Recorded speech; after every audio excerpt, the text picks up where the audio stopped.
অঙ্কিয়াং আয়া পড়ছি এখন অঙ্কিয়াং বাজারে কাম চলতেছে রাস্তার মধ্যে আর আশা করি বেশি দিন লাগতো না আমরা রোডটা মানে কমপ্লিট হইতে প্রায় জায়গা মানে রাস্তার কাম করা হয়ে গেছে এই যে অঙ্কিয়াং এর বাজারটা খালি মানে ইয়ে পর্যন্ত ওই যে সোনাপুরের পুরা হাফের অল্প নিচে পর্যন্ত খারাপ রয়েছে বাকিটা ওরা আস্তে আস্তে কাম করতেছে আর এদিকে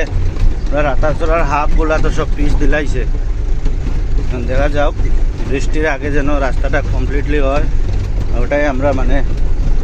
ইয়ে আশা ভরসা করছি মেঘালয় গভর্নমেন্টের কাছে। আর এখন আছি বর্তমানে অঙ্কিয়াং বাজারের মধ্যে রাস্তা অত বেশি ঠিক নাই ওইগুলা তো জেসিবি রোলারগুলো অল্প স্বল্প কাটিয়া সমান করে দিচ্ছে গতিকে এখন মানে অল্প